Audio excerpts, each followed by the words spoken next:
500 years ago, he washed ashore the sole survivor of a shipwreck. And upon the skull of the man who killed his dad, he said, I'm mad, I must eradicate piracy, injustice and cruelty, and all my sons will follow me, so evildoers will believe that this man cannot die. The Phantom. G'day everyone, this is Expand the Phantom podcast. Our website is chroniclechamber.com and you can subscribe to our podcast via YouTube or Spotify or pretty well whatever podcast app you're listening to us through now. Please, if you've got the capacity in that app, make sure you give us a rating and especially tell a fellow Phantom fan about us. This is episode 256 and today we're getting excited about the news recently, or the little snippet of news that came out confirming that King Features Syndicate, on their official website, they confirmed that a new entertainment series featuring the Phantom is in development, which we're all very excited about. Haven't had any Phantom on our TV since Phantom 2040, Defenders of the Earth, the sci-fi series, which was very short-lived and wildly unappreciated, and of course the Phantom movie featuring Billy Zane, but nothing for a long time. And in an era where superhero movies are really much, they're almost becoming passe, the Phantom has somehow missed out. Ant-Man's got 3 movies, but the Phantom's got none. What's going on? So the news has given us a little snippet of hope that something's going to come out, and obviously with that very small amount of notice, we don't know very much at all, but it's not going to stop us from speculating wildly about what we'd like to see. And so for big news like this, it's a big podcast. We've got Chronicle Chamber members from all over the world to share in the excitement. So I'm obviously from Queensland. My name's Dan Fraser. I'm joined by regular Jermayn Parker from Western Australia. How are you, Jerm? Very good. Very excited about this news. We've been digging and sniffing around like grubby little journalists for this story for a little while. So it was a lot of excitement to be able to break the news on our website. And I'm been looking forward to having this chat. Really looking forward to it. Very good. Sticking in Australia and from Victoria, Duncan Munro stepping in. Stephen's not able to make it, but Duncan has more than ably stepped in as his representative, if you like, from the southern state of Australia. How are you, Duncan? As you were, gentlemen. Thanks for having me in to replace Stephen temporarily. I'm more than happy to have a nap partway through the podcast to keep with tradition. Wonderful. We'll move into a further afield, though. I said international, and we've got Ankit Mitra from India. How are you, Ankit? Thanks for joining us. Thank you for the opportunity to come here, and it's very exciting, and I've been doing well. And so I am really looking forward to have the discussion, because this has been on I think every fan's mind, wanting to see the Phantom. And in India, we literally have bootleg Phantoms, references thrown since my childhood in TV series and all stuff that was never licensed, but you saw that stuff there, so you can understand how much it means. Awesome. It'd be fantastic to hear what you think a Phantom series should look like. And of course, we couldn't do an international Phantom meeting without a representative from Sweden, and Mikael Lyck has joined us tonight. How are you, Mikael? I'm great. Thanks for having me. I'm also looking forward to the TV series, but it's with a bit of fright in mind that not all TV series comes out as good as you want them to be. Well, I guess if it becomes a dud, we're going to say, well, they should listen to the podcast. Yeah, true. But I can only imagine that King Features are going to be listening carefully to us, because the premise that we've come up with, look, we know nothing, and by nothing I mean absolutely nothing, about what this series is going to actually look like. We've got that one sentence of news that it's in development, and so we had to hunt for that as well. It was really hidden away. Yes, it's a line buried about halfway through their Phantom fact sheet. So, look, we don't know anything about what's going on, but what we've decided to do is to make this podcast a pitch meeting that we would have with King Features, where each of us pitch our own Phantom show idea to the showrunners, hoping to get our idea greenlit for the series. And I'm really interested in what we're going to come up with, because we've gone from all over the world, lots of different experience levels, lots of different favourite things about the Phantom amongst the group that we've got here on the pod. and I'm really keen to hear what we would do if we were put in charge of the Phantom show. So what we're going to do is we're going to go around the grounds and take it in turns to pitch our show idea. Basically, each person will get a short period of time, 5 minutes or so, to just go and be uninterrupted as they share their idea for the series, talk about whatever it is that they've come up with regards to what the series should look like. And at the end of each person's pitch, there'll be a quick little Q&A session with a maximum of one question from each of the other four people to try and keep things moving along. So, guys, as you're listening to other people's pitches, make sure you jot down any ideas and then pick your best question at the end. And we'll go from there. And at the end, we'll have a bit of a chat about what we've come up with, some general questions that sort of have come up over the course of the conversation and all the rest of it. Not really sure what that'll look like, but I'm sure it'll be entertaining at the end. So that's it. That's what we're doing. Any comments before we launch into it? Make sure the listeners, we want your feedback as well. So whether you're on social media, emails, Patreon, however you get in contact with us, even if it's just a private message to Ankit and say, Ankit, you are a fool, make sure you give us your feedback. Sorry, Ankit, you're there. You're on the screen, so you're the one I'll get to pick on. But we want fans' opinion. And then if you think you've got a better pitch, let us know. Put it on social media. This will be on, the podcast will be all over social media, on YouTube and everything. So put your pitch on there as well, or tell us what ideas you like and stuff like that. Let's make some noise, because and then hopefully something good might happen. Righto. So let's go around then and share our pitches. And yeah, listeners, if you want to, as Jerm said, get involved with the conversation afterwards, because that's what we need to be doing. So, well, there's only one of the five of us that I'm aware of, unless someone's using a pseudonym, who has got a story published in a Phantom comic. And I think, Duncan, it might be appropriate to lead with you as our most professional author in the room. Is that all right? What could possibly go wrong there? All right, so here we go. So I initially toyed around with actually doing an adult animation pitch, but I've gone with a live action series, looking for 10 episodes with 50-minute episodes in the first season. And the setting that I've gone for is in the near future. So it resembles present day, but it's got updates for fashion, tech, and vehicles that are sort of just over the horizon or are being done now. But it's not a sci-fi. It's grounded in reality, even though I'm getting a bit out there, as we'll see with the story. And I've called it Defender's Legacy. And the tagline is, some heroes are born, some are made, and for some, it's inherited. And the kind of mood that I'm going for is Agents of S.H.I.E.L.D. meets Magnum P.I., the new Magnum P.I., not the Tom Selleck, the big mustache. And I'll go quickly through what I pitched for the first episode and then how I see the season going. So Kit Walker, who is not the Phantom yet, in his early 20s, and his African-American training officer / best friend, Romeo, in his late 20s, are New York City police officers. And so Kit's done a criminology degree at university. He's joined the NYPD. He's honing his skills being an investigator, learning how to, read criminals and talk to people in one of the biggest police services in the world. And we open on a chase scene as they're coming on a corporate robbery in the Wall Street district. So lots of gunfire and machine guns going off in the SWAT team, and the police cars get there and uniformed cops turn up, and among them is Kit and Romeo. And we start to see through this opening scene that Kit really has that Phantom training. He's outrunning everyone.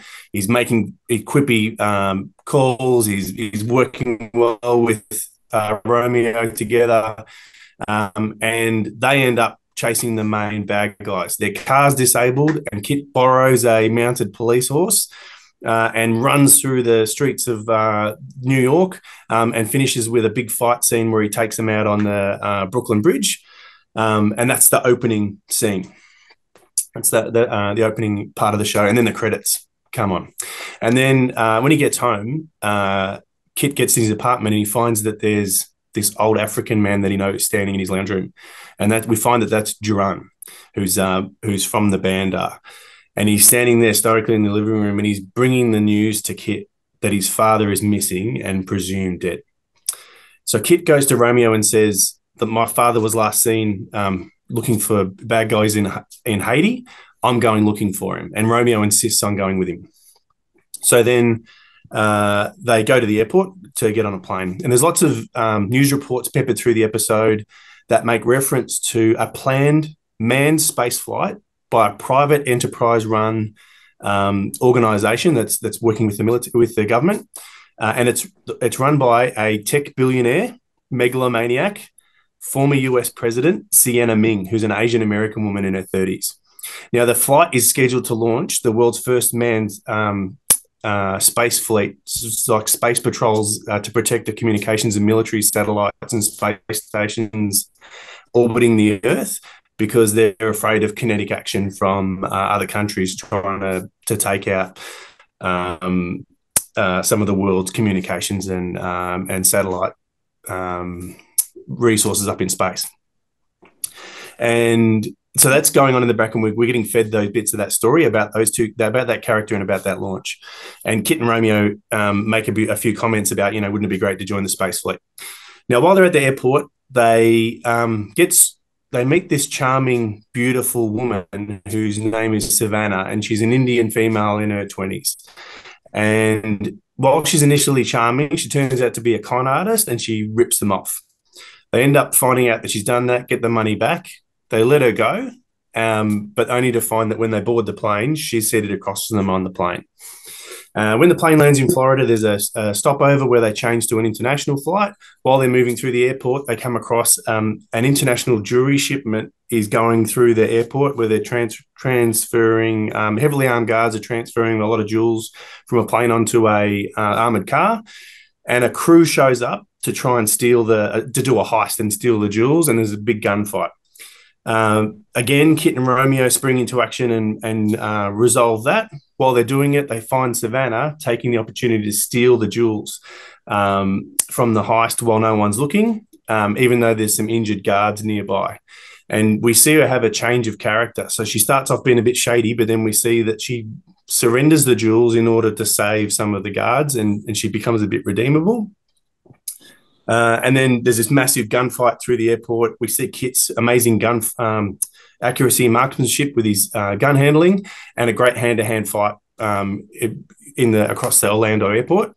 Now, as the episode finishes, the police and emergency services pour over everywhere, and the characters all line back up to go through the security screening point to get back onto the flight to go to Haiti, and Savannah ends up coming with them. And then we see a bit of a romance blossoming between Romeo and Savannah as they're in the queue. And then Kit's sort of in the TSA line noticing that. As he goes through the screening point, the TSA officer calls him back. And as he comes back to the tray, they said, "You left something in the tray." And he looks, and there's something that wasn't there before, and it's a little leather case. And he's initially confused. He doesn't recognize it.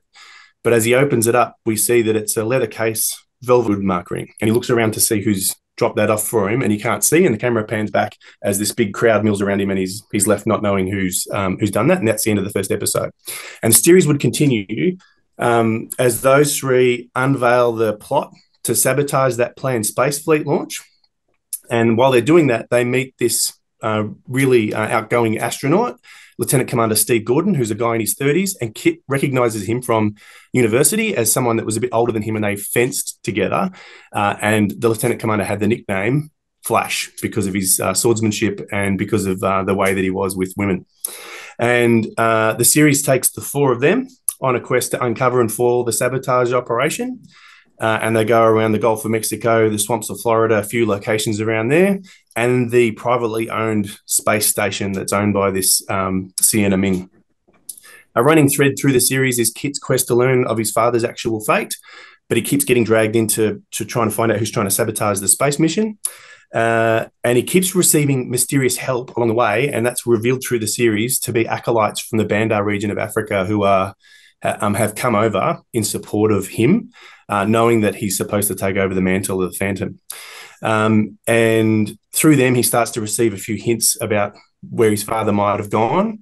And this Kit is the 24th Phantom. And in one of the episodes, his grandmother Heloise makes an appearance when he's feeling a bit low and having a few self-doubts. Romeo is revealed to be Lothar's grandson, and Lieutenant Commander Gordon is the original Flash Gordon. So this is the origin story for a new version of Flash Gordon. And Savannah is a descendant of the Mandrake family. So through several generations, all those illusionist secrets that Mandrake has passed down have become used for grift and swindle, and she's a bit of a master manipulator, and she's good at, a bit of a mentalist. She's good at reading people's minds, and absolute con artist. And she's able to, through the power of suggestion, make people do what she wants them to do.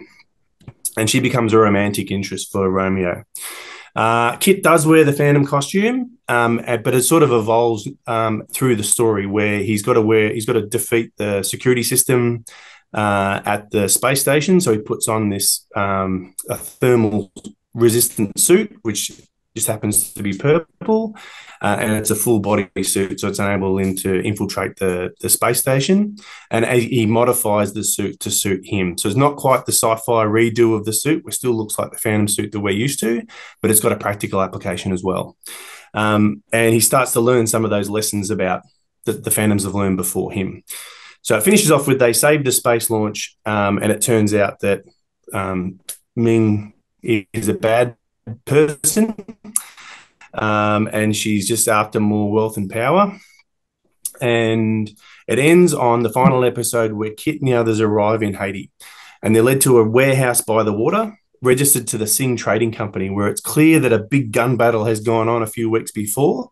Local authorities just dismissed it as gangland warfare, but Kit and the others discover a bloodied Phantom belt that looks like the Phantom's been mortally wounded and probably died. So Kit's overcome with grief and blames himself for not coming sooner, and for being selfish. He starts to blame. He thinks it's his fault. And in the final moments of the episode, Savannah discovers evidence that the Phantom might have survived and been taken captive by this criminal syndicate. And there's the final scene is this dynamic shot looking out across the Caribbean as the four characters are there in the sunlight, looking very heroic and braced for further adventures. The casting that I went into with this is Kit Walker / the Phantom is Nicholas Holton. So he's in the Mission Impossible film that comes out this month, Mission Impossible Reckoning. And I just wanted it. I want it to be a young Phantom. He's still young. He's taking over. He's going to make mistakes. And to try and appeal to a youthful audience, so they've got someone to identify with. What's the next one you've got on there? That is my Romeo, LeVar Romeo. So that's Jay Lee. You might have recognised him from The Orville. That is Anthony Starr. So he's from The Boys. He plays, what is that character's name from the Outlander? He plays He plays it perfect because he looks like that Superman chiseled jaw, but he's actually a bad guy in The Boys. But I think equally he'd be a great Flash. So he's a bit older than the others, because he's got to have that rank and that seniority to be the Flash Gordon character. And I think there's scope for the series to follow him into space. Alia Bat, Ankit, if I'm getting that name right. And I thought she'd be a great Savannah. So she's the descendant of Mandrake. And Jermayn will have to correct me. What was Mandrake's adopted kid in the Defenders cartoon? He had a young boy that was an adopted kid. So there's scope for the family to get a bit divided there, and the family line to go into India. It was Shin, or someone like Kashin. Yeah, something like that. Yeah.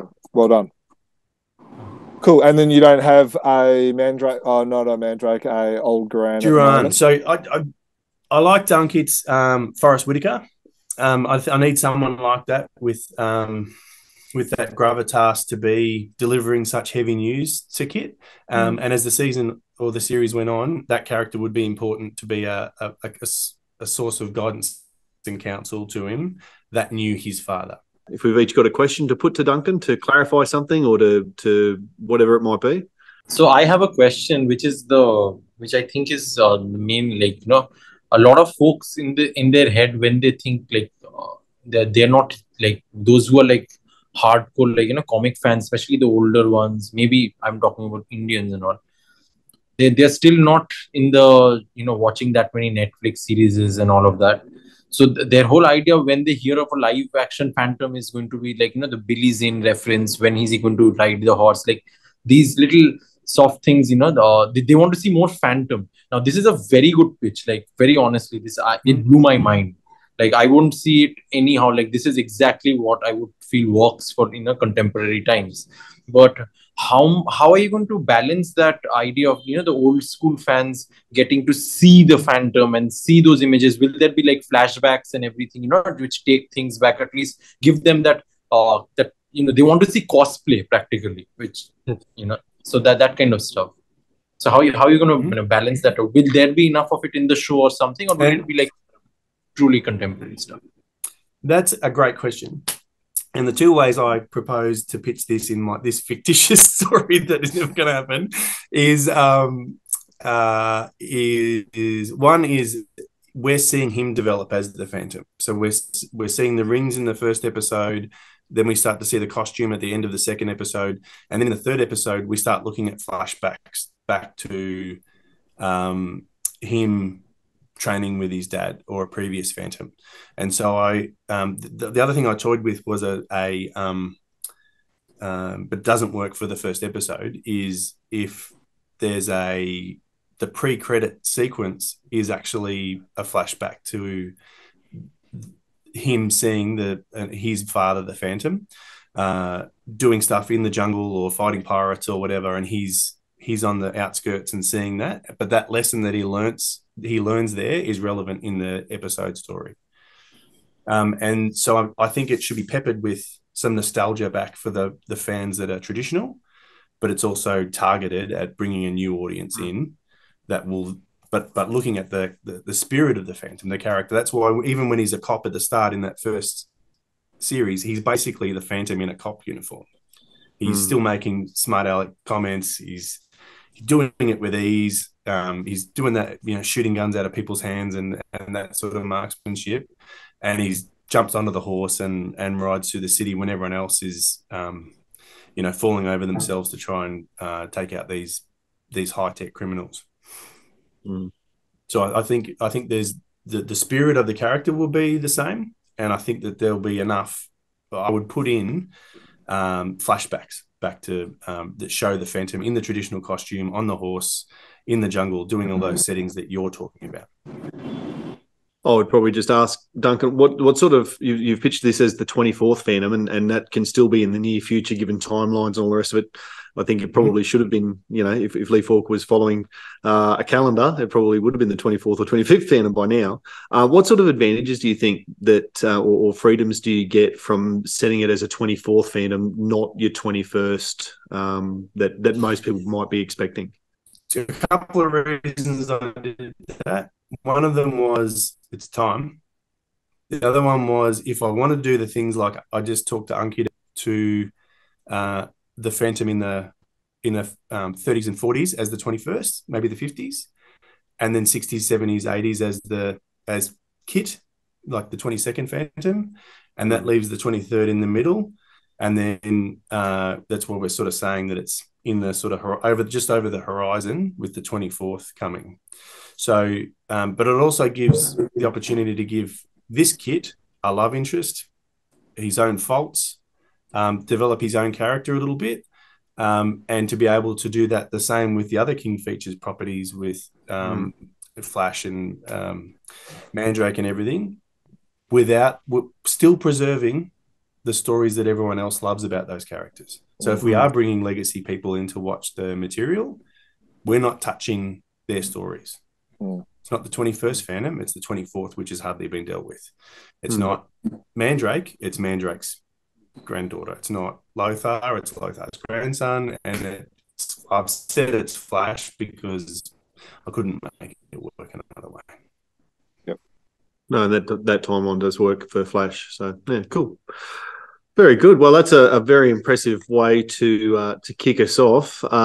Directors taking your notes under advisement, and would ask you to wait in the ante room while we discuss your idea and hear from some other pitches. Thank you very much, Duncan, for your time. Now, Ankit. I saw JJ Abrams out there. Is he coming? Look, he's got some ideas. He's thrown us a few things, and we'll take them under advisement. But you're a very solid performer so far. All right, Ankit, you drew on the short straw in terms of following Duncan. Can you take us through your pitch, mate?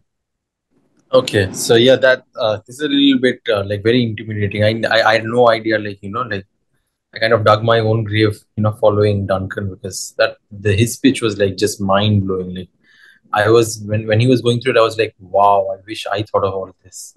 Anyway, so my pitch is going to be a little bit. It's not. I don't think it's in the same league, but like I don't really have I'll just be like my disclaimer in the beginning is I don't have specific actors in mind. I have more so to me. The idea of Phantom for me, my pitch revolves around, again, to get it straight, I'm not going on the 21st Phantom, because I don't think it's going to help with the timeline. It'll get muddied up, especially in a web series. And another thing is, I want to explore a universe of the Phantom which is not so contemporary, also, where I update him into the city and cityscape and all of it, because there is a danger for me where it becomes a crime show with references, how Elementary was, which was a great show. It was Sherlock Holmes, but it was very different, New York, like everything. Whereas I know in a way people still, they are way more connected to seeing, say, Jeremy Brett still in that Victorian era. So how can you marry them both? So my pitch, is more so of a little futuristic, a little dystopian, and that's very evident from the kind of stuff I like. So my idea is this happens, and in the main credits, when the thing is rolled, you get to know that the world has already had a nuclear war and everything's kind of gone. So high tech, people are back. No, I won't say cavemen, but it's something like Mad Max. Now the Australians will understand that even better, what I'm talking about. But if you see Fury Road and all of those places, it's something like that. So the world is lawless. There are as pirates and this and that, tribes practically divided as tribes, and they have water is a scarce resource. So all of this, and people are practically it's like an open jungle. It's like a free for all. So jungle without real trees and this and that, where everything is maybe there is the tribe which holds control of the food, the tribe which holds control of the water, tribe which holds control of petroleum and things like that, and guns and this and that. And then there is obviously infighting, and then there is somebody trying, there are some factions trying to unify, but the whole thing is there's cruelty. Cruelty is rampant everywhere, because humanity is pretty much everybody's scraps, they're surviving and this and that. So I don't know how many of you have seen Fist of the North Star, the anime, or read the manga. It's very similar in a way. The thing is there, but it also helps us see a situation where it's like a back to the basics jungle situation. So my whole pitch starts off with the first thing that is established that this is a very desert region and all of it, and there is a shipment of refugees, people with very old automobiles with gas thing, traveling and trying to get some food and things across. And then they are overrun by very savage biker type Mad Max people who are race, and they just completely ravage them and loot them and everything. And they have taken their loot, and they're now celebrating back in their camp and all of it. And we get a hint of how the thing is. And when they're celebrating back in the camp or something, it's their thing. Okay, so they're counting their what their spoils are and all of it. And very soon, they think it smells like some weird dead animal over here. Get in here and all of that. And then you see one of them has started to hallucinate. They're seeing something strange, like a beastly skull, something something they're getting disoriented, what's happening. Then they smell, and there's a gas and all of it. And in that darkness, we see people getting basically the Phantom comes and takes them apart, but he's not completely shown. It's like smell, gases, and like things happening, and it's just like chaos. And then finally, all that spoils and all of that is like taken and all of it. And then but more will be the whole focus will be more on a band of survivors who are trying to establish their own little village or something like that. Now it's their group, and they're trying to survive, and they have like this and people trying to come in. Like, these are like not savages, but these are more so like in general people who just want to survive, who want to farm, like little crops are growing and stuff like that.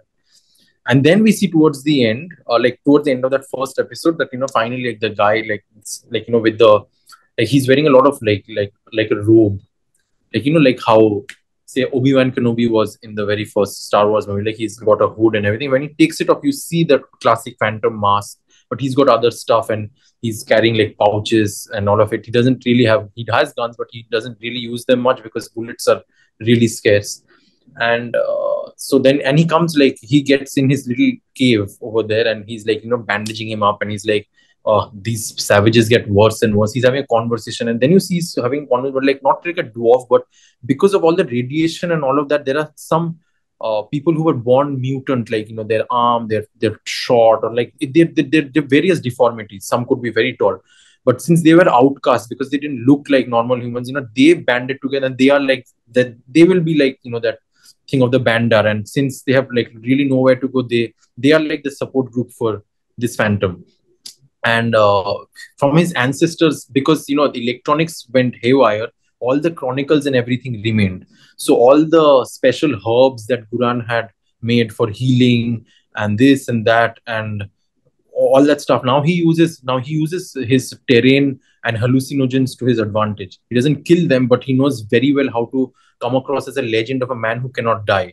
So you hear the whispers of that one place of that place is like haunted. When that stretch of land between like 2-3 settlements, that place, anything happens or anything like that, there is the spirit of this man who will not die. There's a ghost who walks, who is going to protect them, or things like that. So that will be the main premise, and accordingly we will expand on the episodes. Like, you will have like about 8 episodes or something, and to show that there are warlords on them. We'll pick one of the warlords as like the more powerful one, who's vocal, who's not scared, who wants to like go out there and face the Phantom and this and that. And the final episode, we will have that kind of proper showdown where, and we will that tribe will probably be the Wasaka tribe, who's not afraid, like, who feel that the Phantom have this legend was ours, and it was appropriated by somebody else. And there, so that man who survived, like, he had heard the tales of the Wasaka demon, and then he wants to go there and claim it. And so that final battle will be there, like, when happening. And Phantom, just like what happened in, I don't know if you guys have read The Dark Knight Returns and all of it. So the Phantom, to establish the law of the jungle in that last episode, he will fight that warlord in the middle, in front, where the other tribes and everybody's looking, and actually break him there. Like, not kill him, but like, like what Bane does, like break his back, literally, like that. And he, and that, and that is the establishment of the Phantom law in that. So that is basically my pitch. And the only person I had thought, like, was Guran, was like Forrest Whitaker. But like, I think because they'll all be deformed and this and that, it doesn't have to be even Guran. It can be like a different name. It could be Kipwa, something like that. We'll give it a bit more space to, the characters whom not been explored. And this will again be called Crit.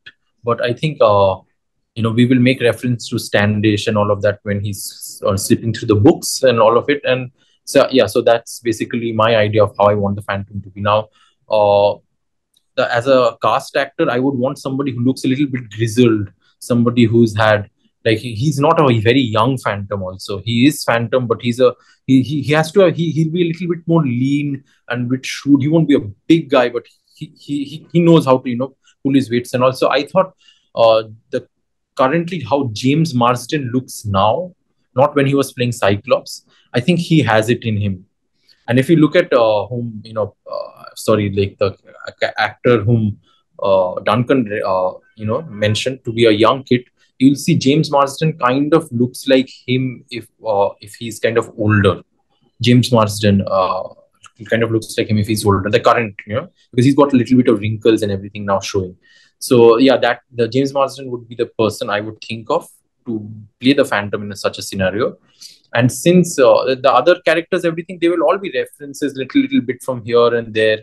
And for the cosplay lovers and everything, there will obviously be like a old costume, which, and he look at it and it's like, yeah, great, but wearing something like that when the sun is like this, it'll just might as well, the goes to the man who cannot die won't even survive 5 minutes in that suit in the sun like that.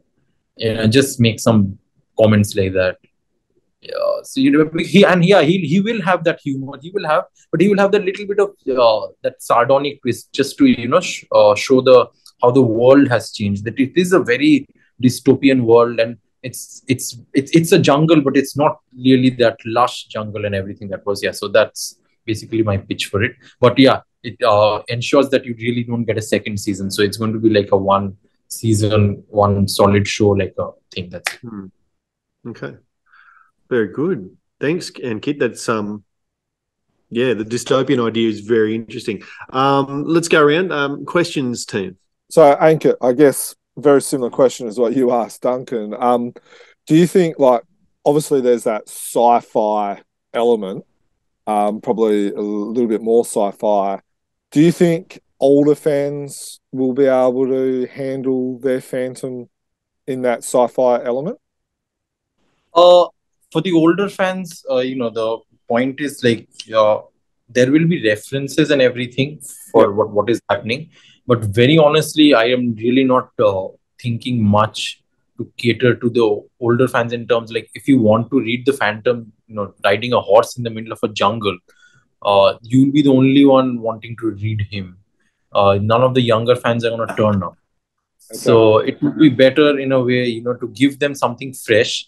And to make them happy, there will always be references so that they don't feel left out completely. Like this, so there will be those tropes, the elements. For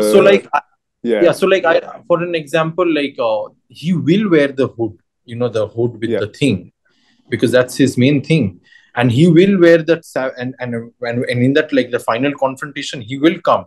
And the situation will be such that it will probably be the monsoon. Like if finally it's raining after maybe decades of never having a rain. So that's like rebirth is happening. So he can actually wear that practical suit of his ancestors. And he said, this is the thing. The Wasaka people are coming in. So in that last situation, we'll give them that money shot, as they call it, Yep. So they'll get that thing. So I think they will, it's just that. Yep. Any other questions? Duncan, Dan? Mikael? Yeah, Ankit, I like how you're using that post-apocalyptic setting to give an excuse for all the old jungle sayings, like to get that legend of him being the man who cannot die, and you turning the power dynamic, all the things that make him outdated and potentially anachronistic in now, by putting it in the future, but where like bullets are rare. So him being really accurate with his shooting and not wanting to kill anybody would fit in with that that world. That's really good.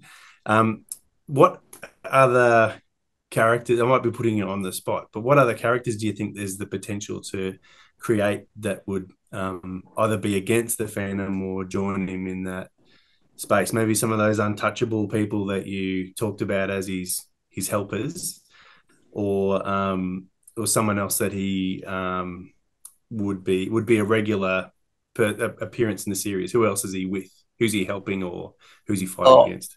I would personally say like the main person who would help him would be like somebody who's like a little like a dwarf, but he has a little bit of thing, like what you said, deformities and all, and we can call him Guran. Or I actually want to call him Kipwa. I didn't want to call him Guran because I wanted to show that it has passed. That mantle has passed. That Kipwa. Yeah, I wanted to sound Kipwa, and also in this middle, I want to show that there in like the story should not just be him. He should be like I always see it as Phantom should be an overarching legend. It should not be like his biography. Like you shouldn't see everything from his point of view.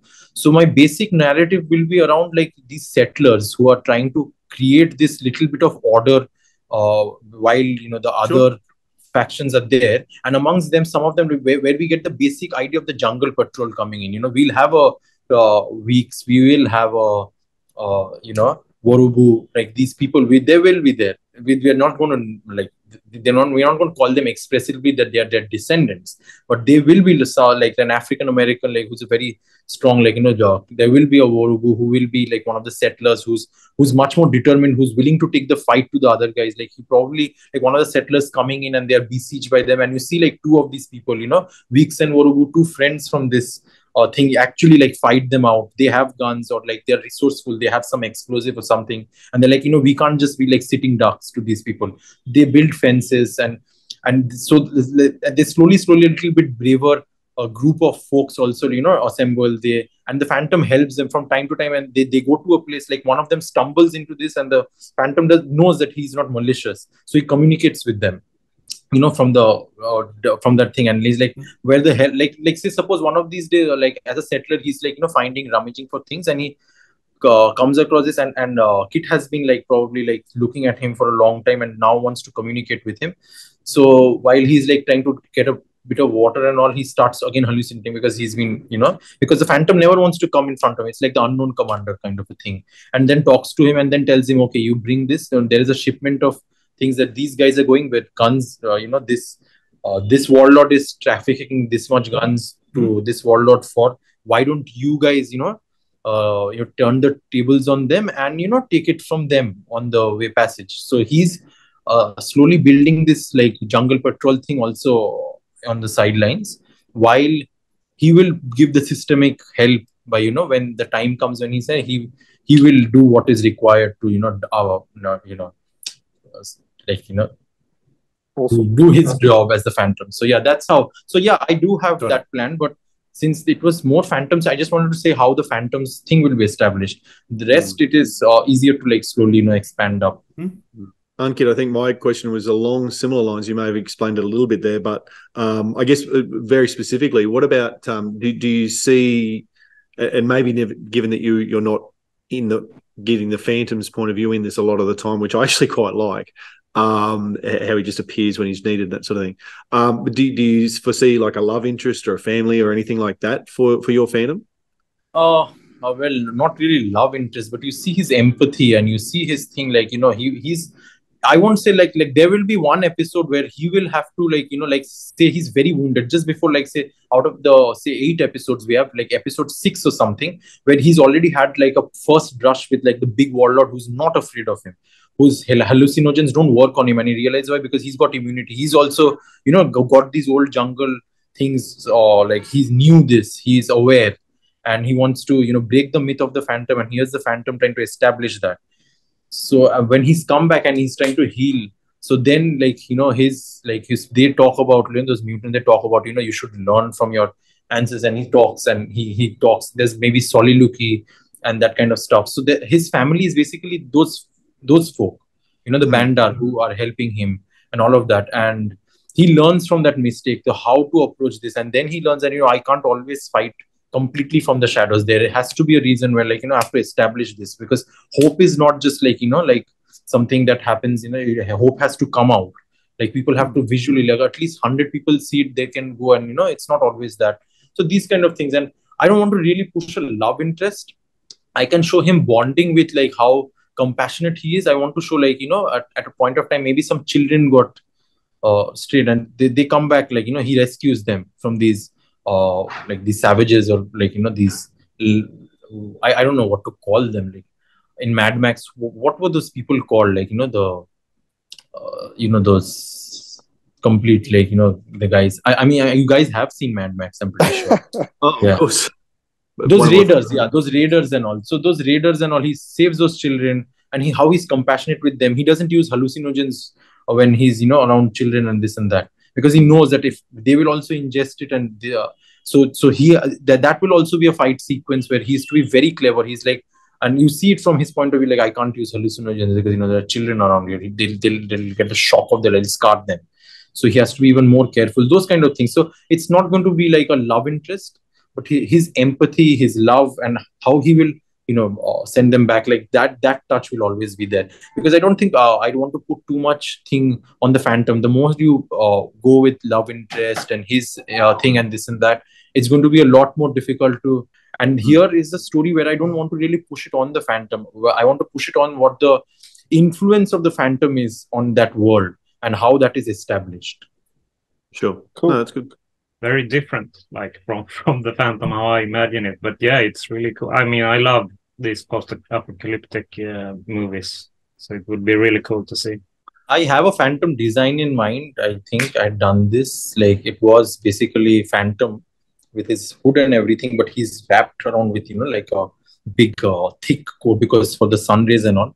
And so I think it'll look good because it gives that little weightiness, and you can see like the arms will be still showing that you can still see his. He's not wearing the full thing, but he has like little gauntlets and like his boots are still there. So it'll be like a Phantom wrapped in like, So it's like that is the Mr. Walker like overcoat for me in the post-apocalyptic universe. That is how Mr. Walker travels, and he will have he will have a dog in the middle of the show. He will rescue like this like dog from a mutant pack of like other dogs into bite, and he will show that he's raising that dog, and the dog does come in handy. Like in the 7th episode or something, when he's trying to when he's getting battered by the main villain, the dog kind of provides that distraction, comes and bites through, and suddenly, and that is how he managed to get away. So that is how we also gave it you're a little devil, he's gonna squip something like that when he sees like the dog is a real fighter and something that to make that reference to devil and things like that. Awesome. Very good. All right. Well, thank you, Ankit, for your pitch. We'll certainly take that under advisement. We need to get moving though, and as we spin the wheel, I'm the lucky one who comes out next to give my pitch. So to get into it, like Duncan, I'm pitching this as at a streaming service, so ideally a Netflix or somewhere that's got a lot of reach. It's a live action show, and I'm also looking at a 10-episode series. I'm thinking 55 to 60-minute episodes to fit in what I want to get in. I couldn't walk away from, this is a Chronicle Chamber show. I've called this The Chronicles or just plain Chronicles. And the series it's based in the present day, but it has extended action or adventure flashback sequences that stretch back through history. And so I don't need a 21st Phantom. I need about 8 different actors to play my Phantoms.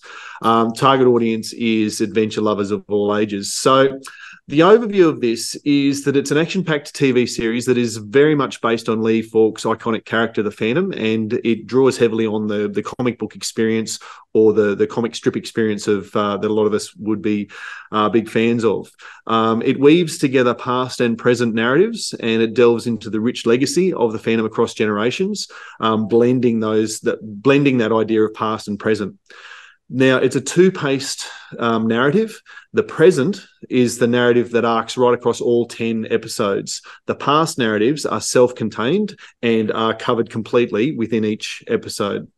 So the idea I have is to start the series or episode 1. Basically the way that it works is the 21st Phantom is reading in the Chronicle Chamber. He's reading from the Chronicles to a small audience. Sometimes it's his wife and kids. It's maybe devils in the room, his Bandar friends. In some episodes, maybe he's even just reading quietly to himself. Although from the beginning, the viewer, he doesn't, but the viewer has a constantly growing awareness that there's actual trouble brewing in his time. The 21st only becomes aware of this in later episodes as word filters through to the Skull Cave. Interwoven throughout his storytelling, each episode transports viewers to a thrilling adventure of a previous Phantom, a lot of which I see as being drawn from Lee Falk or Team Phantom stories. Episode 1 is going to open with a 2 to 3 minute sequence that shows a violent takeover of the presidential building in Bengala. This episode serves as the introduction. It primarily recounts the tale of a previous generation Phantom, and I'd start with the death of the 14th and then have the 15th swearing the oath and taking the rings. Then I would have the 15th Phantom succeeding in a simple jungle mission. For instance, Sing pirate raiders attacking the Moray fishing village. And we hear that story in its entirety, while we're also introduced to the Phantom in his cave, and we're also got this other plot line of the takeover of the presidential building.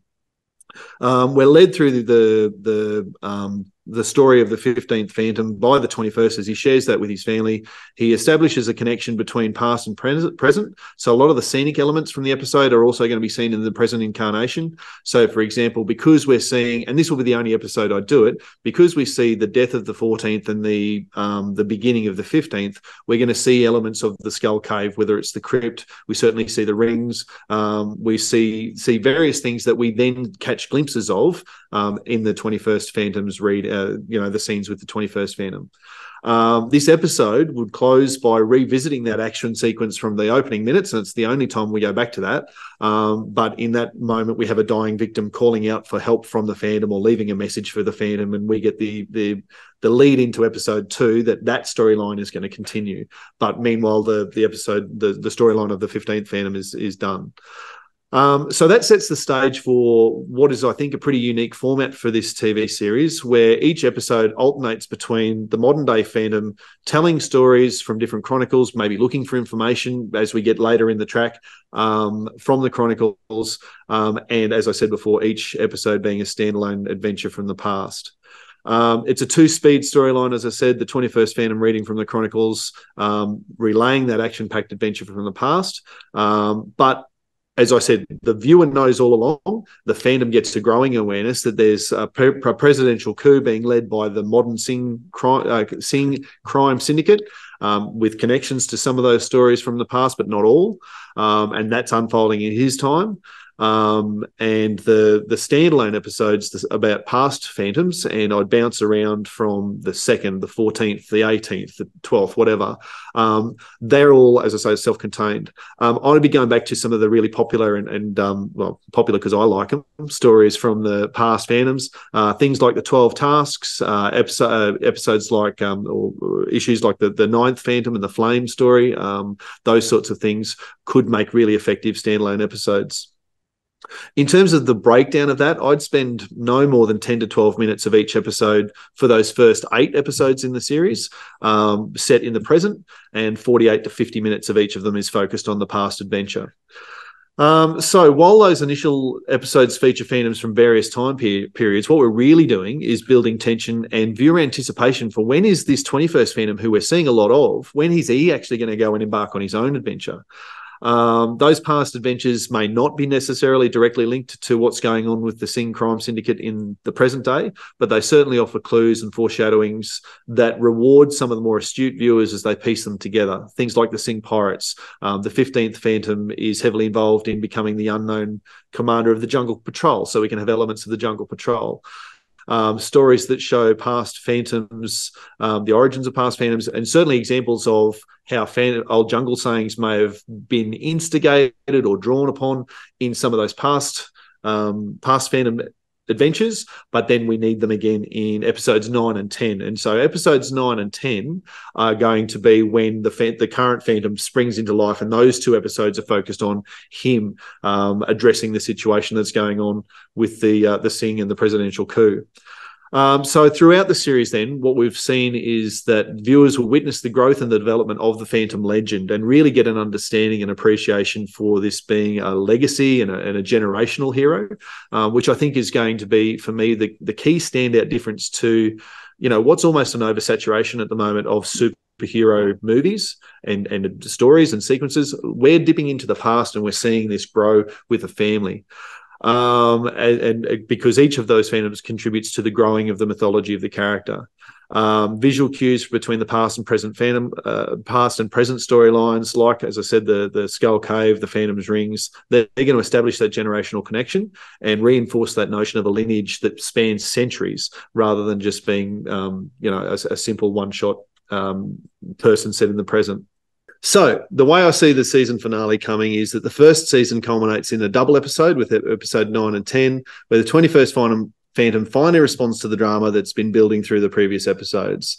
That gripping storyline is going to be the culmination of all of the earlier foreshadowing that's happened, both in the little snippets we've seen through episodes 1 through 8, and also some of the stuff that's been happening in the past Phantom adventures. At the end of episode 10, because I've had the 21st Phantom reading to his family at different times, we know, and because we've seen that generational thing, we know that Kit or Heloise are there and ready to step up. Like, I've got them at an age where they could become the next Phantom. So it's actually quite believable, and in some ways likely, that the 21st Phantom is going to perish at the end of episode 10. However, I'm not going to show that in its, because I am coming back for season 2, and I want to be able to use episode 1 of season 2 to either reveal the 21st Phantom has died, and the 22nd Phantom needs to step up, or 21st Phantom has survived. So that's certainly where I see the series progressing. The narrative can explore that dynamic relationship between the 21st Phantom and his children, and who we know are gradually being prepared to take up the mantle in case of his demise. And that, I would hope, adds an extra layer of suspense. It certainly is conceivable that the 21st Phantom does die at the end of episode 10, and ensures the potential for future storylines and character development. So basically, I see Chronicles as being an exciting and visually stunning TV series that combines thrilling adventures from the past with a compelling present-day storyline. It's really important to me that pay homage to Lee Falk's original work while introducing some new narratives as well. I would hope that viewers can prepare to embark on a journey that spans generations where the legend of the Phantom lives on. I don't have any actors in mind, mostly because I focus on the Phantom and not the rest of pop culture, but I'm certainly happy to give over to a casting director. One of the key things for me about the presentation of the Phantom would be, as I sort of said at the beginning, I need probably a different Phantom for each of the first 8 episodes while we bounce around the 15th, the 2nd, the 3rd, whatever it might be, Phantoms. And I really want to capture the international flavour of the Phantom, because one of the things that I think can really be harnessed is that idea that the Phantom has married wives from all over the world at different times.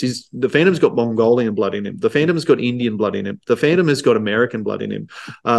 So some sort of the 21st Phantom needs to be an actor who's got a real international feel. And rightly or wrongly for me, I think that's maybe a Polynesian actor, has that sort of a sense of being someone that captures that whole of the international feel. But anyway, that's where I'm going for casting. I am going to need a Diana and some Kit and a Heloise Garan.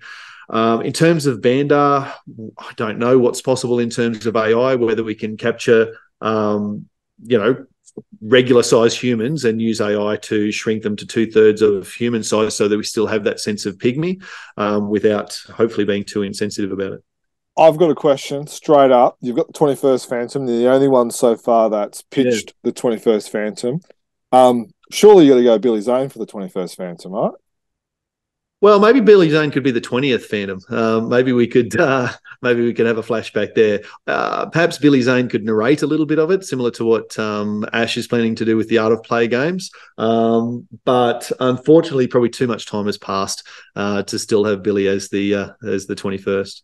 These flashback episodes, do you think them like it fades and you just see like what happens in 1673 or whatever, or will it be like in A Princess Bride where people are like interrupting and asking questions, or how do you see them? I do like the idea of that Princess Bride analogy. However, I wouldn't go over the top with it. As I said, I only want to have maybe 10 to 12 minutes at most in each episode of the present day stuff, and that's got to include the unfolding of this external plot.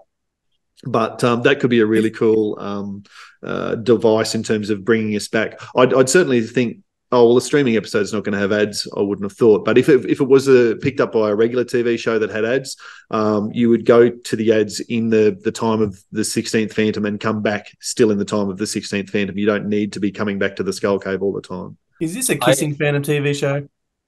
A kissing? Yeah, it's a Princess Bride quote for Mikael. Oh, right. Sorry.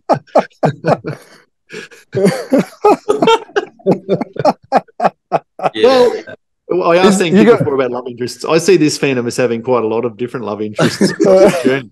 So, probably is going to be a kissing Phantom at times, yes. I'm just curious about your vision, Dan, for handling the traditional setting of the Phantom in the Skull Cave with the Bandar. If it's set now, is he in Africa now, and he's got how are you managing the balance with the white savior bit? The Bandar. Yeah. No, as very much they're equals, they're friends, and much the same when the Phantom, if we were to go ahead with the Sing Pirates raiding the Maori village, the Phantom needs to turn up, and he's their great friend. He's not their savior, but he's someone that they know that they can depend on to come along and help. In any of the adventures, the tribal people would be every bit as successful in booting out the pirates than the Phantom is. He just happens to turn up and be able to take out the big bad, if you like. It's certainly, it's a tricky balance, and in 2023 a very fine line to walk. I understand that, but very much on the friendly, equal footing as much as possible. He just happens to live there.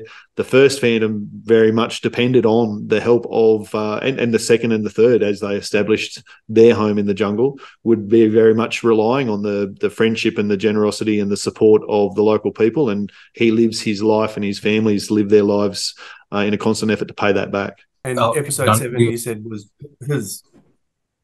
Sorry. Well, either his or Steggy, one or the other, yeah.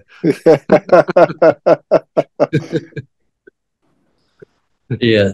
So I had a question, like the deal is like in this series, it's like a newspaper strip adaptation more so is the way it's been approached. Yes. So the biggest, like I feel one of the biggest difficulties of live action from newspaper adaptations or like any strip adaptations is that when a person reads a strip, or like anybody who's reading a strip, they're already aware of the fact that there is this disbelief of reality. But when people are watching TV shows now, they want it to be like either you make it something like Sandman, like or something. So it's very difficult. Like, so it's basically going to be a period piece in a way. Most of it is going to be a period piece in a way. Yeah. So my biggest question in this is balancing that look, that visual look, and having that consistency that this is the same show. When you're switching from period piece to piece, and now with like budgets being very like it's not easy, but CGI has taken over, so practical effects budgets and all of this, it's a little difficult to put a ship of that old scale and then shooting in different locales and this and that, those things. So taking all of that together, like a producer, when they will take a pitch, will always want you to say like, what can you modify to make it easier for me to actually put this thing. So if you get like your pitch is accepted, but we want some modifications so that makes it practical for us to shoot this in this story way. So what would you do? Like what stories would you take which would not involve elaborate like castles or something like that, where the locations are like very difficult, like especially the Fox stories, like you mentioned, it's very, very difficult at times to make it authentic to that source simply because of the setting and everything that is there. So yeah, that. Look, I think that some of the best Lee Falk stories are the simplest and are set in and around Mangala or the jungle. And I don't think, for me, I wouldn't shirk away from the fact that this is set in the jungle and it's set in Africa and it's set in the 1400, 1500, 1600s. Embrace that and have a consistency of theme there. The wharf rats might be a really good. You could give that the wharf rat story, or the swamp. What was it? The swamp people or the swamp rats? Was it the swamp rats? The wharf rats as well? The swamp dragon. That was the Steggy story, wasn't it? No, I wouldn't actually bring Steggy in. Probably maybe season 6 or 7 when we're starting to really grasp. But that could have a dedication to Nick. we jumped the dinosaur. That's right.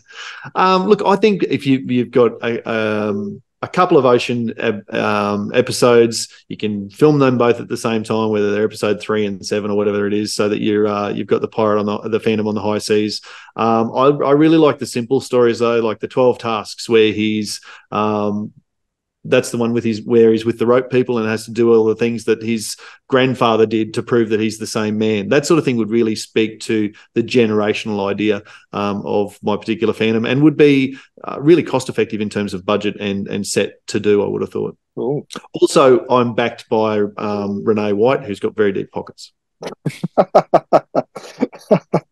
But I always thought, like, what kind of rating are you going to give this? Like, will there be deaths shown or something like that? No, I would very much pitch this as a PG TV show, certainly suitable for your 12-year-olds to watch. I'm unashamedly harnessing a lot of what I love about the Phantom and how I grew up with the Phantom, reading comics and having that 12 to 14, 15-year-old experience. My pitch also is like what I like with the Phantom, and I like matinee and like the Indiana Jones style and Jungle Cruise, the new one. Yeah, so my pitch is set in the 1930s, and we start off with seeing Billy Zane donning the suit, and we start off not telling anything about the legacy or the oath or anything like that. What we see is like the bad guys are being afraid of this ghost who walks, man who cannot die. And the Phantom has this friend, and they are like beating up bad guys and getting information about where there is a big pirate, all that, like Sing Pirates. Yeah, like this is like the first 2 episodes or 1 or 2 episodes, and they go there and fight, take down this nest of pirates, and it's still like, yeah, happy about it. It's not grim or dark or anything, but like in the end of the first or second episode, depending on how long it is, his friend that we really feel that they are trusting each other. He gets stabbed in the back, like in the belt. We see the Phantom dies, like the main character dies, and then we see him taking like the belt and pushing him in the water. So we believe that like, oh well, he might survive, he might not, if you're not familiar with the Phantom. And then next episode, we start off with like 1536. We get the story about the origin of the Phantom, how he helps the band, or basically they use him to set themselves free from this other tribe that takes advantage of them, about the suit, about the mark of the skull. And then we see that this is like a young Phantom learning this from his father. And then we go to still like the 30s, but a young Phantom living in America, and maybe not even sound. We just see someone coming to take him home back to the Skull Cave, and he's have to leave his life that he's building up. And yeah, basically real classic Phantom stories. And yeah, then we see him like almost like a montage but maybe like 2 or 3 taking down small thugs or crooks in New York or somewhere, and with flashbacks of when he was learned the skills of shooting and trapping and hunting and what's it called, tracking. Yeah, all of those learned from his father, and from that we then see he get these like information about that around the underworld. People are talking about this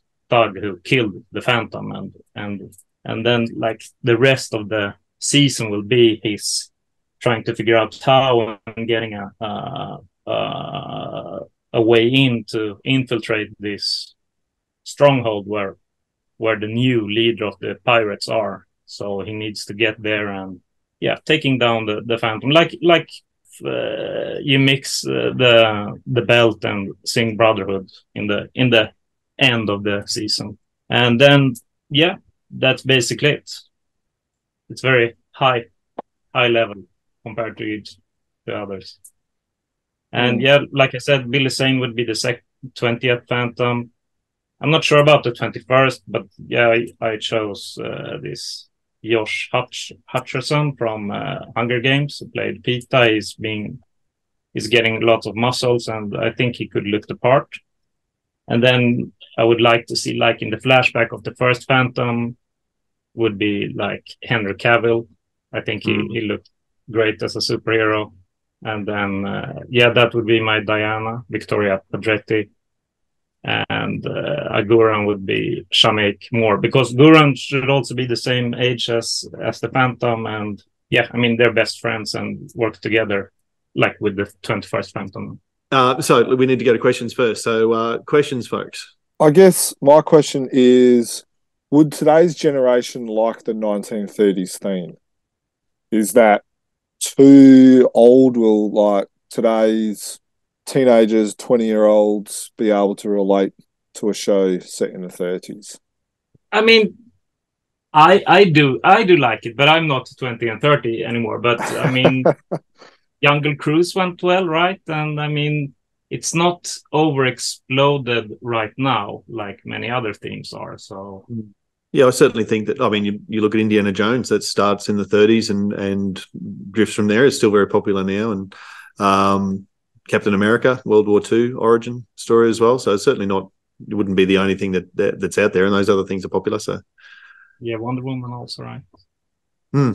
So my question, Mikael, do you see this as, so basically you're sort of saying that by episode 3 we're getting into following the Phantom that is going to be the main character of the series. Is he having a series of one-off adventures, or do you see that being one long adventure that's connected through? I see it starting off with like one-off adventures while getting puzzling together what happened with his father, basically, because and in the beginning he will also like have to, even though he has all these skills, he doesn't have like the experience, so he will still do a lot of mistakes and such. So that it works well, I think, with like one-off things, but it ties together in the long run. Yep, cool. I like that they're using some of those the really classic origin stories, like the belt and some of the elements from those stories. Mikael, is there a particular villain or that you want the Phantom to be being matched against, to that he's really being challenged by from back in that period? Yeah, I mean, Rama Singh would be the main villain of the whole season 1, because like he and the 20th Phantom is friends, and then he basically becomes the leader of the Singhs. Yeah, so he's like the main bad guy, but he will not be on screen on every episode. So my question is based on the fact that how I like how you called the belt and Rama Singh, you're keeping that intact. So but when I think of it, how like the stories of how the new Phantom starts to get into and finds avenges his father's killer. That's basically the run through of the episode. So it reminds me of basically Phantom's very own year 1 storyline, and it actually had really great stuff because it put Phantom in the US, how he handled when he was still not wearing the costume, showing that he was trained. So there was actually one story which I really liked, and I think it's called the Hurricane or something. It was, I think, the second last or some story in the year 1, and it was a fantastic story. Yeah. So that was a very good standalone story also, in a way. It just put you in a situation. It was not just a Phantom; it was a situational story. So I'm saying, so those kind of stories really, I would say, appeal cross generation. It doesn't have anyone, even a young person would really like the intrigue that story brought. So are you looking to make actually be taking stuff from the Phantoman universe more so? Because I think everybody talks about the classic story newspapers so that people can find it more relatable. But since you are Swedish and Phantoman has actually done so much for actually keeping the Phantom still in print, what more of Phantoman would you put into your pitch to give it that distinct flavor that there is also the universe of Phantoman being represented? Yeah, I mean, what I really enjoy with the Team Phantom stories, when they flesh out what's already there by Lee Falk. But yeah, I really love, I think it's called Part of the Hurricane or something, Eye of the Hurricane. But yeah, I really enjoyed that story also. But it's very Agatha Christie like. But the main focus would be this arc from first seeing the 20th Phantom, and in the end, like when the 21st defeats Rama, takes on his father's belt, get his rings back. That would be like, you feel like, well, now, and then you can start with season 2 when he already has that, and like build on top of that. Yeah, I'm not sure that was the answer to your question. Very good. All right, we need to keep moving. Germ, your pitch, mate. You got to round us out. There's a bit of a theme going on where basically we're not using the 21st Phantom, and I think that's a smart move because it gives the writers room to explore the Phantom's world as kind of like as a fresh canvas. A new Phantom does that, where the 21st Phantom kind of limits people because you're always comparing it to the comic.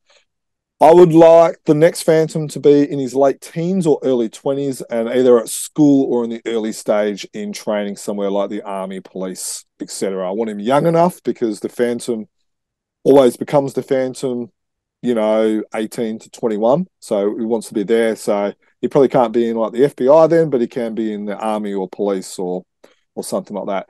Now, I don't want the Phantom to be weak or to be pathetic. He needs to be great at what he does. But if he has to have a weakness, it would have to be that he maybe lacks some self-confidence, or he's a very humble person. So he's not, I don't want a cocky jock, or someone who's comes across arrogant. I want someone who comes across likable, whether it's to the jocks, but also to the nerds, and a real type of person that everyone likes. Now, the story needs to be central on the past Phantom dying in an epic opening episode. So, first episode, the big action, non-stop action, the big epic type of one where I want action. He gets shot and it closes with Kit getting the dreaded call that his dad has died. So that's the first episode. The second episode is swearing the oath along with, and then in the second episode, as he's swearing the oath, we also get the flashback of the origin story. So like a lot of other people, I want flashbacks. I think flashbacks is a great way of establishing and telling of the origin, but also establishing the lore for the new fans, which I believe will be majority of the viewers will probably be new fans or fans that have a little bit of an understanding. And with the flashbacks, it helps give teaching those fans. So every episode will have flashbacks. The first season is kind of like a year one saga. And then the flashbacks is of the first Phantom with his year one as well. So we get the year one of the first Phantom, the year one of the current Phantom as well. I wouldn't even worry about giving it a number like a 21st, 22nd or whatever. I don't think it needs that. You just know that there is a legacy, and all those flashbacks help give that. So the storyline will be based on so there's an overreaching and an overarching storyline. So it could be revenge on the killer of the dad, or the Bengala presidency being overthrown, or maybe even the Skull Cave being ransacked as well. So you've got your major story, and as he goes through, like for instance, he might get beaten. So then then he remembers a story about the first Phantom being beaten in one of his first battles, and so he's learning about the first Phantom, and then there's similarities and stuff like that as well. Now, I do, with my actors, I've got a couple of different ones. So I want mid to 20-year-old actors and relatively unknown, so that way they can kind of grow in the role. So this one is Cody Christian. I want a fit, athletic man. I don't want boys. This guy is an Aussie, so we know he's going to be good. This one is Jacob Eldori. So someone who would look good dressed up like in a suit, but has that, 5 o'clock shadow, has the scruffy type of hair, looks rugged, but could pull off his inner James Bond as well. So, and then there was another one, that's Michael Hoog. He's actually a well-known skier or something. So, he's got that athletic look. He's got the strong features. Someone that you can look at it and go, okay, he could pull it off. I don't want a dweeb. I don't want a little boy. Now, when it comes to a female, I don't want a Miss Universe fake-looking leading lady who would be afraid of getting their fingernails broken. She needs to be attractive, but she needs to have that, that kick-ass style, tough, not a damsel in distress, someone who can hold their own, maybe who's also in the training in the army or in the police as well. So that way, you got to cater for the female audience as well. You don't want just the male dominating it and she's your love interest who gets kidnapped in every second episode. So a couple of ideas. This one's a Hallie Steinford, someone that, that again, attractive, but, you could hold her own. And then I've got another example, a Zoe Deutsch, someone. Now with a Banda, I like the idea of a couple of people made mention of an older, grizzled, grumpy old type of guy that is going to be able to offer guidance. But then I also want not a slapstick comedy relief sidekick, but I want someone who's maybe a little bit more tech, but not just the person in the van, someone who's going to be able to, actually be able to fight alongside it. Because like what we made mention with your pitch, Dan, there needs to be that balance. It can't just be the white savior type of thing. So, there's that delicate line that we have to follow. And I don't want the Guran, in a sense, to be someone who's stuck in the van. I want him to be an equal, someone who's equally fighting, someone who's rugged, who's got a bit of an attitude, look about him, and someone who could hold his own, who's been risen in the jungle. So, when I was Googling African actors, I looked at him and I thought, yeah, he could be a fighter. So this is a Terrell Jackson, who's someone who kind of took my fancy of someone who could do that. The room for growth is the first season will focus on the Phantom, but have Easter eggs of people who could be for the next series. So I like the idea of having Flash, Lothar, and Mandrake, but the first season is kind of like an establishment of the KFS world. So you've got the Phantom is, the most popular of those four characters. So you have the Phantom, and then you kind of have the little dribs and the drabs bump into someone who helps him, and he could be Lothar, or it could be Mandrake, or, it could be like, hang on, let me call my friend Mandrake, or it's just something. So it kind of teases it to a point and gives it an ability to be able to create an establishment. Now, a season that I think did it well with the flashbacks, but also with the creation of the universe, would be Arrow. So similar as that, where you're having bad guys that might appear for an episode or two, but then maybe come back for season 2 or season 3, and the same as with Flash and Mandrake. And Arrow did it well with Flash, Legends of Tomorrow, and a good arrangement of bad guys. So you have each episode's kind of like a standalone adventure, but it's got that overarching story to the end goal. So yeah, so that's kind of like my pitch. Any questions? Yeah, I'll go, Jim. You said that he's training to be a police officer or in the army or whatever. And with the actors that you've shown us, I think you're probably pitching more at that 21, 22 age than the late teen. But like, where do you see that taking place? Is this set in Bengala, or is he in New York? Look, we've got lots of money. So we're basically going international. So, yes, there'll be a lot of America, because let's face it, Americans think that there isn't anywhere else apart from America. So that will help kind of like, when a relation, like they'll relate, because they'll see New York, they'll see, Chicago, they'll see Los Angeles. But if you are going international, yes, Africa has to be there. But I would also like to see the Phantom travel, maybe an adventure in Sweden, maybe an adventure in Australia and India and stuff like that, to be able to pay homage to where probably majority of the viewers will be. Sounds like you're being backed by Renee White as well. Any other questions? Yeah, my question is, what kind of like runtime are you looking at per episode? Very honestly. It will probably be the 40 to 50 minute ones, like what we kind of see, 40 minutes to an hour, maybe for the the first one, it might be an hour. For this, the ends, it might be, the double episode or longer as well. But yeah, probably around those time. I think 30 minutes is too short. I think it's not going to go to the point of, say, like Game of Thrones, where it's a standalone movie each episode. That becomes a bit too much.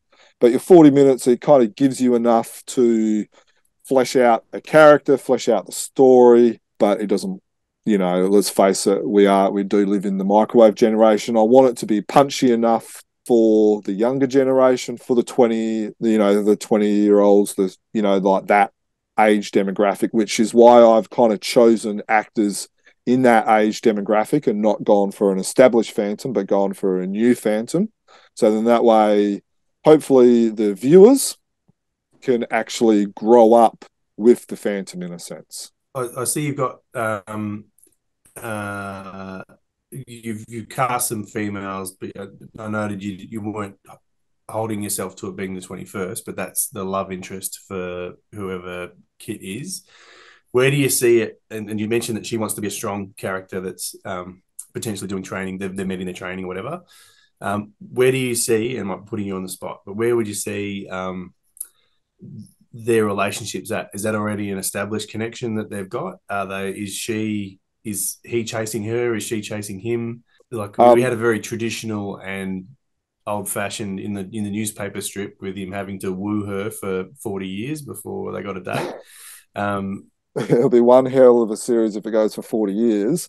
But no, yeah. There will be that on and off where, so when they first meet, there'll be that little bit of flirting, but they're not interested because Kit's like, I'm here to train. I'm training to be the Phantom. Like, I don't want him to be someone who's a jock. I want him to be, like a man who's grown up.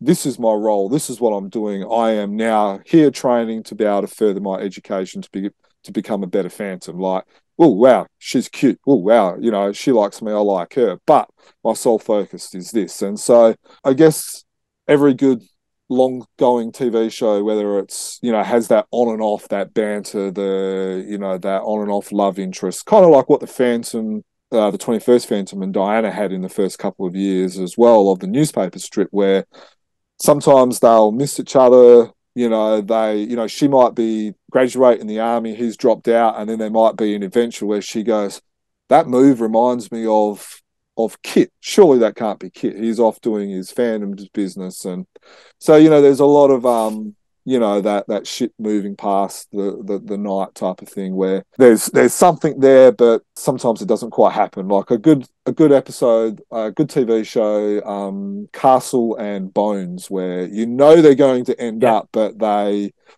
they somehow miss each other and it's not quite the time. And so there's that tension of that love interest as well. So then that way, for all the wives that are stuck with their husbands watching it, they've got something that will amuse them. Sorry, Ankit, but I think romance is important. And that Castle and Beckett was what I was thinking of when I asked you that question. So good answer. Yeah. In Castle and Beckett, where Beckett is someone who, I don't want this to be the case, but she's strong. She actually rescues Castle a lot of the time. I want someone like her, who's not the damsel in distress. I don't want this to be every second episode Diana's being kidnapped by, the local tribes person or some dictator. Look, I just want to say something for the record. I don't know why you think I'm against romance or something, but I'm just saying, like, for my show, that would be, going into a little murky territory or something. It'll just be too long. I just want my show to be like one season so that, people will keep thinking, oh, wow, that was such a great show. I don't want them to have 2, 3, any seasons. That's it. One season over. Yeah, no, it was just a cheap dig at you, my friend. I'm glad you didn't mention about, whether the chain of patience will still be there in that skull throne. Well, maybe we could have that might have to be a flashback for one of the later episodes, because I want, like what Mikael talked about with the year one saga. This is the year one type of thing. where we can grow with the Phantom. And then to help create and to be able to educate the new fans, I want year one of just the first Phantom as well. So there won't be a chain of patience in this one. So my question. Yes.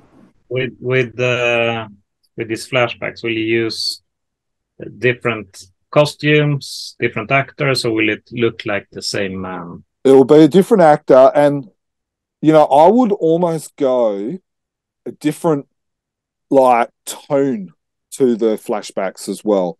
Whether you go, it doesn't have to be, but something like a black and white or a darker or a sepia or a noir type of feel, with the little grainy little flecks or something like that. Just so then that way, the Phantom's going to have, the Phantom current readership is quite old. So you want to signpost it for the older readers or the older fans so they know that it's a flashback. And it kind of gives you that real nostalgic black and white, type of feel. Like they did that even if Arrow had a different a different tone to the way it was recorded or so something like that. I don't know what the technical term is, but something like that which establishes that it is. And look, I would love to have Billy Zane, whether he's doing the because I think Billy Zane's got a great voice. I reckon his voice could do it. And I think you have to have Billy Zane in there somehow. Whether he does the narration or, every recap, how there's always, a recap. It could be for those who have come in late. And then he could talk about what happened last episode or something like that. But you got to get Billy Zane in there somehow. Well, I think your little audition just then proves that we should get Billy Zane in and not you doing the for who. Yeah. All right, so those are the 5 pitches that we have got for you, the listener. Just to recap them, because we do genuinely want we're putting ourselves on the line here a little bit and asking for the internet to respond. So good luck, gentlemen. So just to recap, Duncan's idea was basically a Defenders relaunch, if you like, with the new Phantom, the 24th Phantom encountering and forming the Defenders team as they battle against Ming. You didn't say the word merciless, but she clearly becomes merciless or has that feel to her. So that's Duncan's idea. Ankit's idea is also, I gather, a bit of a future Phantom set in a post-apocalyptic world where the idea is we're not living in the Phantom's pocket. We're seeing the Phantom through the eyes of others quite a bit, and it becomes a standalone season. And no love interest. But he does get a dog. Man's best friend. my idea around the 2 stories, which shows a lot of past Phantoms in standalone episodes, while they contribute to a bigger picture story across the 10 episodes for the current Phantom. I think after all of that, you're right, Jim. I am the only one who's got the 21st Phantom in it because maybe Mikael, with Mikael's idea about being set in the 1930s and a new Phantom, learning how to become the Phantom and then gradually avenging the death of his father, and incorporating some of the ideas from the childhood of the Phantom. I heard there too, Mikael. And Germ's idea about, very much a year one saga, but with flashbacks to the first year of the Phantom, the first year of the first Phantom as well. So we have those flashbacks back and forward and connecting those two. So those are the 5 pitches. Have I explained those, gentlemen? Is there anything you'd like to expand on for your idea, just in a sentence or two for the elevator pitch? No, sounds good. Cool. So those are the 5 guys. If you're guys and girls who are listening, we'd love you to contribute. I know that we'll throw this on Facebook, the link to this on Facebook.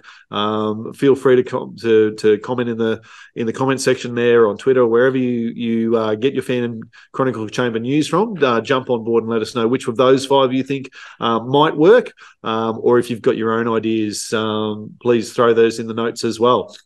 But guys, Jermayn alluded to this at the start about asking some generic questions, and we've all had a chance to sit down and think about how we would pitch a Phantom TV show, and we've also heard the ideas from others.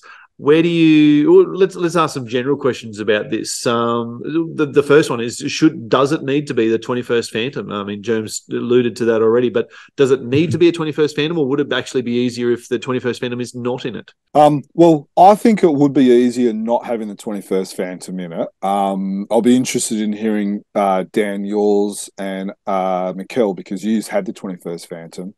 And as I said in my pitch, I think it allows the writers to be able to create their own Phantom without having to...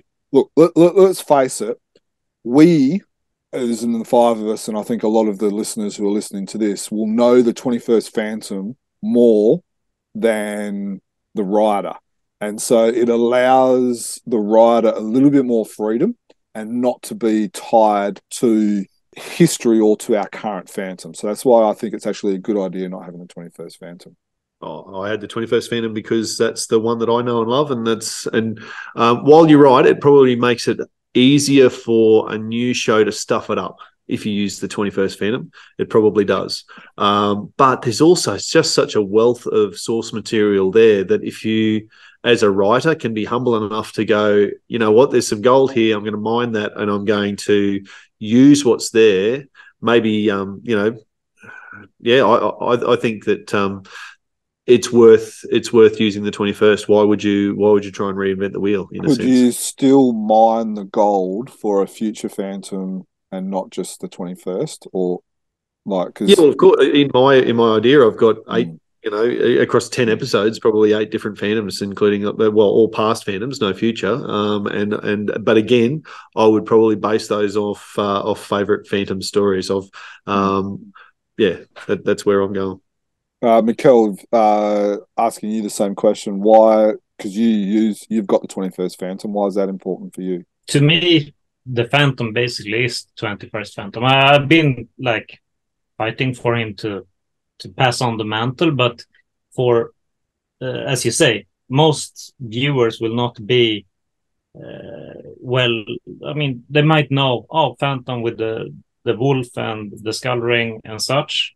So I think that's the good starting point to move it further ahead when most of the viewers probably don't have any knowledge of the Phantom lore, is to not take advantage of all the lore that's already there. Yeah. Like, you want to see Devil, you want to see all of that. For those who know a little bit, and those who don't know anything, well, then you don't have to change it. So yeah, I don't see a reason, unless you really want to do something really, really different. But then I feel maybe you shouldn't do Phantom at all. Maybe you should do another story in that case. Yeah. Ankit, Duncan, anything you want to add to that and to that discussion? And you didn't have the 21st Phantom. Anything you want to know? I'd like to say one thing, though, why I don't want to use the 21st. Why? See, 21st for me, the biggest problem is I always look in perspective that fans are very passionate about 21st. Because that's the Phantom we all read up growing and everything. And in practical terms, the whole thing I see is it's so established, it's so known that you are in a very tight position of really exploring, because you have to start thinking, when you want to be faithful, how faithful are you going to be? Because it's always that little problem situation that arises, that where do you get with creative liberties? That's why when I first thought initially, like I did my pitch, I also thought about the 21st and everything, because I was thinking of how Batman Begins was rebooted. They did not really change anything. They made it a more grounded character. But then I thought Batman works because there is always, it's a very contemporary, although it was a 1930s thing, it was a period per se, but it always works. It can be contemporary. But because the problem is Phantom it can also be contemporary, but because it's so fixed, like 21st, 26th, and 13th, because the lore has been written in such a manner and it's inherited, it cannot be that one person. You cannot start the first Phantom in the, it just doesn't mentally, it's very difficult to get that. The first Phantom, that, I thought that would be the riskiest move. So that is the biggest problem I have, that putting 21st is that you have to then again be faithful about hero, you have to be faithful about devil. All that situation arises, and it just makes like the writer and all the situation, I'll get a lot more cramped up in terms of just telling the story. Less room to move. Yeah, so that is why 21st was, I think, something I didn't really want to explore at all after initially thinking about it. Fair enough. Fair enough. All right. Well, one of the things that I hadn't thought about at all when I was thinking about how to pitch this is the idea of a Defenders of the Earth reboot or relaunch or anything like that. I think we would all agree, having heard Duncan's pitch, though, that there's certainly room to explore that idea. I'll save you to last, Duncan, if you like. But everyone else, where did you consider a Defenders sort of an idea, or do you think it could work? Certainly, the way that that Duncan's proposed it. It sounds great, and it ties up nicely. I think it would really work. But yeah, it didn't occur to me either. But it was more like, to me, it feels like a different IP, almost like Jermayn said, that you can start off with one character and then adding another and so on, like they have done with many other superhero franchises lately. Very honestly, when I was hearing Duncan's pitch, I was like, wow, I was thinking, oh God, like, what am I going to say after that? Because I was just like, the narrative, like, it was very visually striking and it just made sense. It was like how when I first read I don't know if you've read the DC Dan Jurgens reboot of Flash Gordon, but I have, and it's really good. Like, it just took the best parts of Alex Raymond's story and it just did something like, you knew that is not the Flash Gordon you read, but it just put everything. And then you think, like, so it's also very good in terms of an audience point of view, because right now, if you look at the films that are coming out, from the DC and the Marvel verse, they are not just talking about like standalone characters anymore. They are putting that little bit of thing, and not just even standalone characters. They're talking about multiverses. They're literally the same character. Like, people are now so comfortable of having different realities and actually want representations of that, which was unthinkable. I would always again say, like, Batman Begins was like the starting point for this. So when you're talking about like Defenders of the Earth, like, and at that point of time I was saying, wow, why didn't I think of this at all? But then I realized why, because the pitch was in my head, like, that this is exactly what I'm talking about. Like, a great writer, like, they always they look beyond just what the topic is. In my head, when I had this topic run sheet, I just saw Phantom. So I had the tunnel vision. I didn't even consider all of it. And while he was doing his pitch, I was desperately in my head trying to make up in my pitch if I could, somehow, insert them and, come across a little bit more clever than, what I could do. Because I was just like, oh my God, this is actually such a great pitch. That's it. But it didn't happen. So, yeah. What about you, Jem? Did you consider Defenders at Earth at all? Well, I did make mention of having Easter eggs scattered throughout the first season, but I think for me, if you go straight into it, well, I wouldn't go straight into it, although I think Duncan's would work well, and I do like the idea of expanding the King Features universe. Yeah, I would start off with the Phantom and then have Flash, Lothar, and Mandrake kind of scattered throughout it, and then introduce them more in the second or third season. Cool. Duncan, did you toss up regular Phantom stories before you came to your Defenders idea, or what was your process there? Yeah, I did. The reason the animated, I was going to do an animated one originally, and it was going to be solely based on the Phantom and go through the generational thing. But it was the animated thing I looked at was sort of a if you've ever read the Wilbur Smith Courtney's at Sea, the Courtney family, like Birds of Prey and Monsoon, that kind of legacy story of a family at sea fighting pirates, but told through animation, directed at adults, but safe for kids to watch. And but the Defenders thing, I liked the idea of playing with, but I made sure that it's centered on the Phantom. So the Phantom is holding them all together. Yeah. So Flash might go off and go on this space fleet mission, but we stay with the Phantom, but we've got other people that we can play with and look at and be entertained by and be drawn to and have multiple storylines going on through the series. Yeah, sure. Oh, very good. Now, Jerm has brought up Billy Zane a number of times. Who thinks it's important that Billy Zane is involved? Yeah, mate. The reason why I do it is it's corny. It is corny. I completely understand, but a lot of fans didn't really like the 96 movie, but Billy Zane, whether you like the movie or not, he is the Phantom when it comes to TV movie. He is the Phantom. And so it's just a little nod. Like for instance, on the Flash TV show, they had the old school Flash from John Wesley Shipp. Yeah, there you go. And they actually had him as one of the alternative Flashes. And social media went bonkers because it's like, oh, that's my Flash, that's my Flash, that's my Flash. And so I just think, however you get it in there, I just think it could have that same total and nostalgic type of feel, and it could expand the universe. So that's why I think it's important. For mine,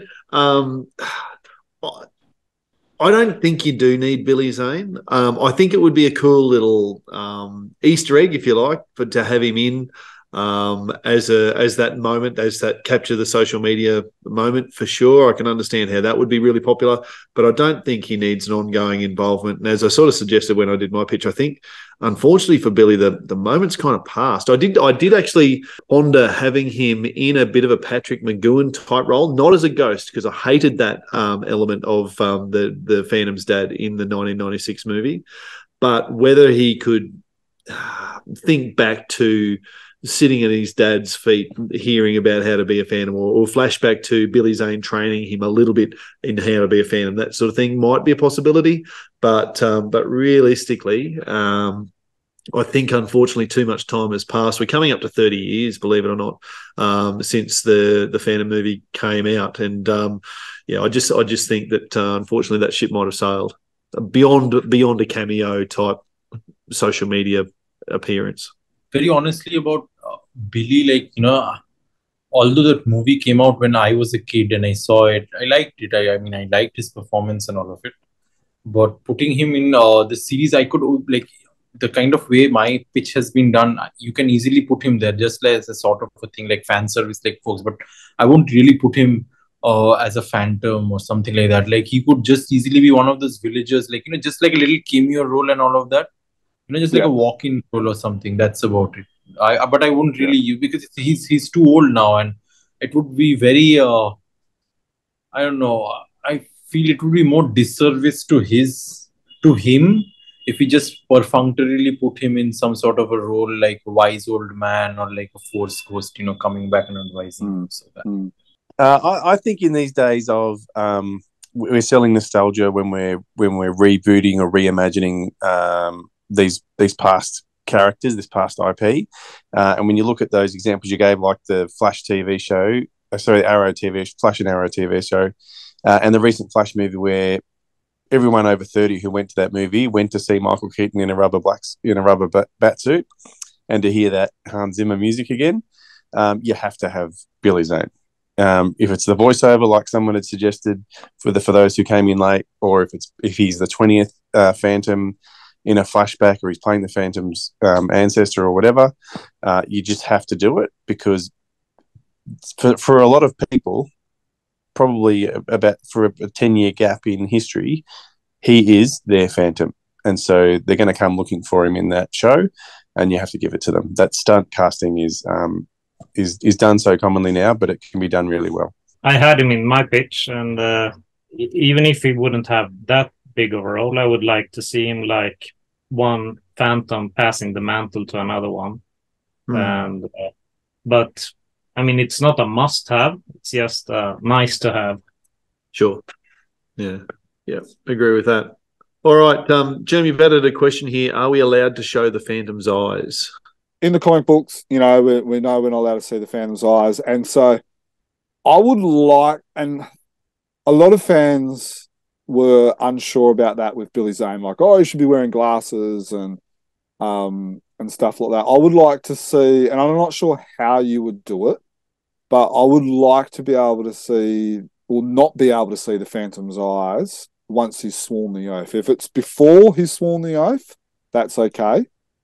But once he's sworn the oath, I would like to see, you know, whether it's he's wearing the glasses or whatever. But it will be hard to get an actor because an actor's face is his money. So yeah, it will be. I think that will be hard. In my pitch, there is. I actually am faithful to that. Like, you never see the Phantom without his glasses at all. Like, you never see his face. He's the Phantom already in the beginning. He's established, and whatever the flashback shots are, they are always of the Phantom. They're not of him growing up or doing something like that. You know, it's always like something that he's learned or read, or that's it. So he's wearing the mask, but I will also not have him wear white eyelets. I will have him, like, because it's a very dystopian world. You know, like it's that classic mask, but it's what it is in the world. Yeah, I can see in front of me the scene like where someone takes him from the pitch while he's playing football, and he learns about his father's death, and it's like the camera moves up and then it just shades because he's sad, and then from there on you're not showing it anymore. That would be like cool effect. Yeah. And like you said, with the actors not showing their eyes, I mean, Carl Urban did it with Judge Dredd in a magnificent way. It would be a hard no for me, but you can't show his eyes, and other than a little bit in episode 1, I've pretty much got the Phantom being the Phantom in every episid. I agree with what you said there, though. It would be probably a tough sell to an actor. You might have to put an extra 0 on his contract to say, look, we're not going to see your eyes at any stage in this show. Well, my one was always going to leave that hanging until for the first season, whether the 20th Phantom, the previous Phantom was still alive or not. And so I was going to show him because I think you have to. I don't think you can sell it for a series that's going to go for 5, 6, 10 episodes or multiple seasons. I don't think you can continue to successfully be clever enough to not show his eyes without it getting old. So I think you're just going to have to swallow the reality that you're going to need to show his eyes, and casting people are going to want to put somebody who the audience is connecting with, and yet the eyes are such a huge part of that. A lot of those the shots on those TV shows are right in the actor's face. They're looking at the nuances in their facial expression, and the eyes are so much of it. I don't think you would be accused of making the actor look wooden if you couldn't show their eyes. So unless you go the animated version, live action, you're going to have to show his eyes. Now, Ankit, in the 1996 movie, the Singh Brotherhood was changed to the Sang Brotherhood. Is that a problem? Can we, because I think we all made mention of the Singh Brotherhood as enemies in our pitches. Can we have the Singh Brotherhood, or better off to change the name of it? See, very honestly, like for me, who's a fan, who understands that these are, material written at some point of time, they just chose a name. You want to, it's easy. It can, anybody can take offense. It doesn't take much. Somebody who's with the title, like tomorrow, if it was like my last name, like Mitra, it was like some corporation somewhere who were dumping toxic waste or something like that. And somebody went and had like, would it bother me? Would it bother my father? I can't speak for him. So that kind of thing. Like, so you never really know. I think people will just, not want to take that risk, because Singh is like a very blanket, like Sikh title. And you don't want to, like, someone somewhere can just write something and then make a huge mess out of it. That's what. But then again comes the question, they called it the Sang Brotherhood, right? Over there. So what about, like, why is nobody worried how it would, affect a whole other family name like Sang? It's not like a thing. And then suddenly they made the Pirates Oriental or whatever. It's a world that you just make a decision and go with it based on what you think. I personally wouldn't really be worried about it, because I think that's like literally changing Poison Ivy in Batman to something else just because Poison Ivy is a plant. Then you don't want to offend some botanist or somebody. by making a plant a villain or something like that. I pondered that briefly when I was thinking about the Singh Brotherhood, the Singh Pirates becoming the Singh Crime Syndicate. I think as long as you make the people who are part of that group a very international group, like, yes, if every single member of the bad guys were one particular cultural group, then you're going to probably upset that cultural group, and fair enough. But an international syndicate should have international members, and as long as you're seeing a variety of faces and a variety of ethnicities represented in the good guys and the bad guys, then I think you should be fine. Look, I hope everyone's enjoyed listening to the concept. Look, we hope you're as excited as we are about the idea of the TV show coming out. It's in production, whatever that means, whatever stage that means, whether it's 6 months away or 6 years away. God, I hope it's not that long. But we can't wait for more news about it. In the meantime, we've had our fun speculating on what we'd like to see. As I said earlier, if anyone who's listening to this wants to jump on and let us know which idea they liked, which idea they hated, what they liked, what they didn't like, what they do want to see, throw your own ideas into the mix. Would love to hear it.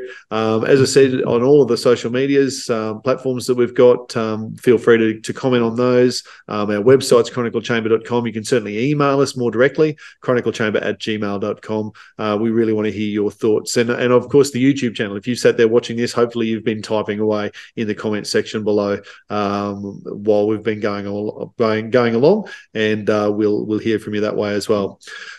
So once again, thank you very much to everybody for listening. Hope you've had a great time, and all looking forward to hearing from King Features to find out what's the next thing with the TV series. Until then, we won't hold our breaths, but we will keep our fingers crossed. And thanks very much for joining us, guys. I've been Dan. Happy Phantoming, everybody. Happy Phantoming. Happy Phantom. Happy Phantoming. Happy Phantoming. This man cannot die. The Phantom. The ghost who walks. The Phantom. Enemies beware. The Phantom's always there, but you won't find the Phantom. He finds